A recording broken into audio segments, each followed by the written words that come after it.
والسابقون السابقون أولئك المقربون في جنات النعيم.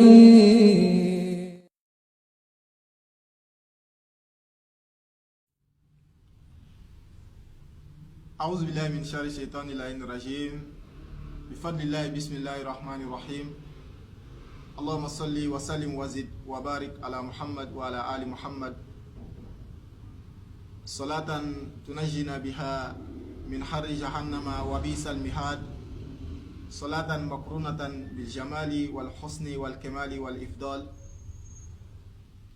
أما الإسلام أو منك الدين يرامي أو فوني الإسلام أفولي kishi foli hina foli ani barka foli no de assalamu alaikum wa rahmatullahi ta'ala wa barakatuhu. Kawfo kawali mandon ka duwaw kawye ka duwaw nyina fe kere abuluma ambalma mumbe kaka en suivi kabi Facebook sanfɛ ani WhatsApp sanfɛ amani ala fɛ ka awni olu kan bebe sobama kan dunya ka tan kiyama ya rabbi alamu kala. O kɔfɛ baden silamaw an kɛni ka kuma an ka video tɛmɛni kan n'an ye o kɛ ɲɛbila ye ka kuma rajaba kalo yɛrɛ fisamantiya kan. An y'a yira k'a fɔ Ala subhanahu wa ta'ala ka hɔrɔma kalo le don, kalo 4 min n'a y'o ta kalo 12 kɔnɔ olu kɛ hɔrɔma kalo ye. An ye kuma caman fɔ a la, an y'a yira k'a fɔ kalo nin a ka hɔrɔmaya b'a la kabi silamɛya yɛrɛ mana, silamɛya yɛrɛ nana dɔli fara kan sinon hɔrɔma kalo le kun ka kɔn inshallah ta'ala. Ola bi ka bɛn le 23 février 2020 n'o bɛ bɛn dimanche ma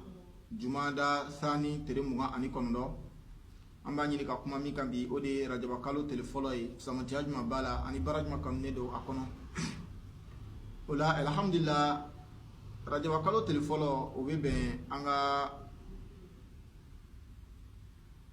imamu dɔ ka bangeli ma n'o ye kira mɔden sanuman dɔ ye, Imam Muhammad Bakir alayhi salam. Ale ka bangeli bɛnna rajaba kalo tile fɔlɔ ma. Imam Bakir ale tɛ maa dogolen a kodɔn ni kosɛbɛ kosɛbɛ. Imam Zainul Abidina den de don. Ale imamu a kun dɔnna ni min yɛrɛ kosɛbɛ kosɛbɛ le dɔnni ye, o la ale la ko Bakir al-ilm.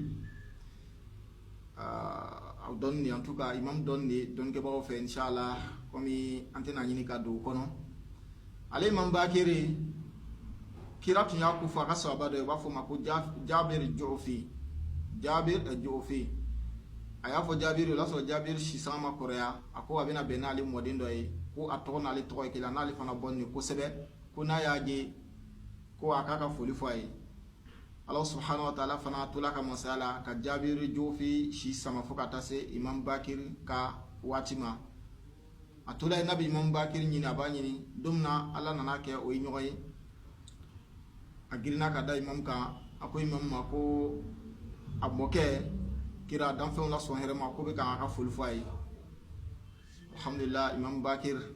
Ala k'an don a hɔrɔmana diɲɛ nin kɔnɔ yan ka taa don a n'a mɔkɛw ka sɔnna doli la kiyama sini. O ye rajaba kalo tile fɔlɔ fisamantiya dɔ ye. Alhamdulillah baara juma de bɛ yen n'o de kanunen don kosɛbɛ kosɛbɛ rajaba kalo tile fɔlɔ yɛrɛ la. Rajaba kalo tile fɔlɔ an bɛna kuma baara min kan, a baara kanunen don rajaba kalo donw bɛɛ lajɛlen na parce que o bɛna boli sun de kan, sun. O bɛ taa rajaba kalo yɛrɛ baaraw la, a baara la belebele yɛrɛ ye sun de ye, mais kɛrɛkɛrɛnya dɔ de bɛ rajaba kalo tile fɔlɔ ka sunni la, o kosɔn an ka laɲini ka lon kelen ta ale kama.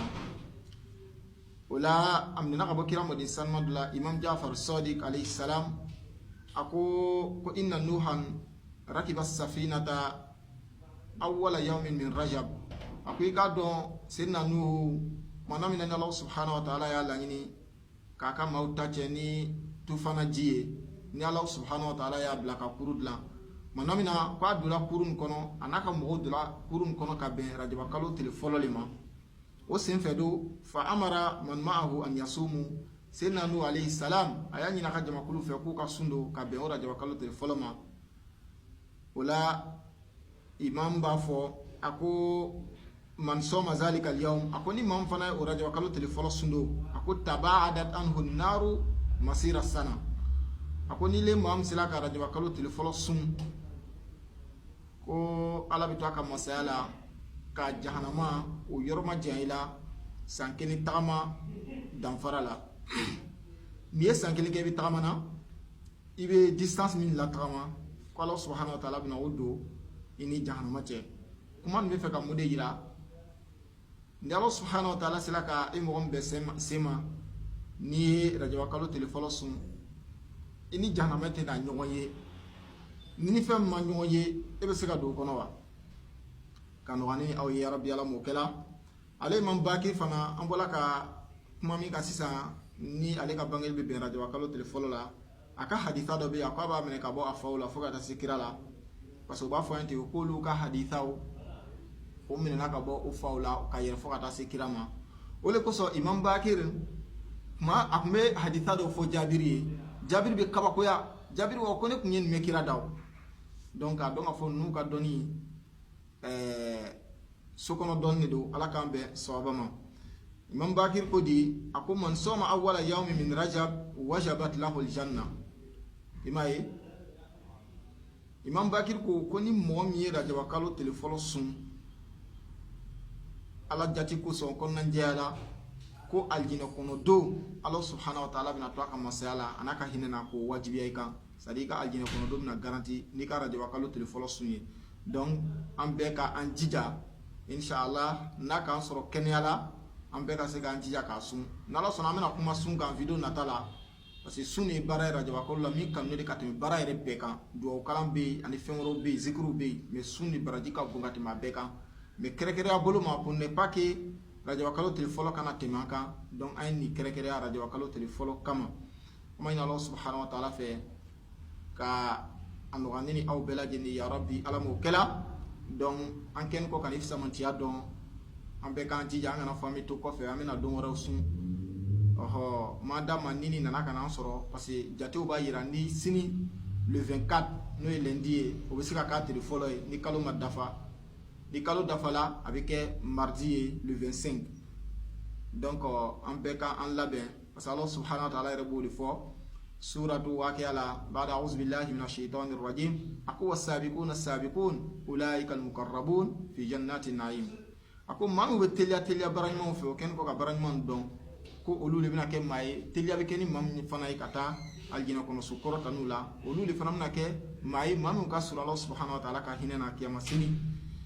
o la Allah subhanahu wa ta'ala b'a fɔ an ye tuguni a ko fastabiqul khairat ko an ka ɲɔgɔn dan n'an ma nin ɲɔgɔn dan kɔ k'an ka ɲɔgɔn dan bara ɲumanw kɛli la i n'a fɔ ni ɲɔgɔn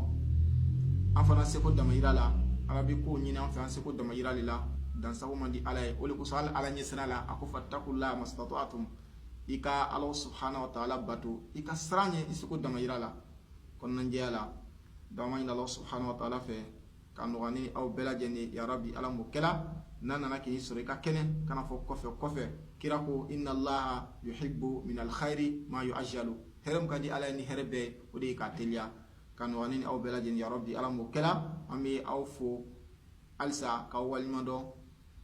ka ɲini Allah subhanahu wa ta'ala fɛ a ka kɛnɛya di ne ni aw bɛɛ lajɛlen ma k'an ka limaniyaw sabati o la an bɛ bɔ kuma na ni video na ka video nata kɔnɔ toujours aw balimakɛ de don Yunus Sanogo min sigiyɔrɔ bɛnnen de Liban ma Beirut haza wassalamu alaikum wa rahmatullahi ta'ala wa barakatuhu.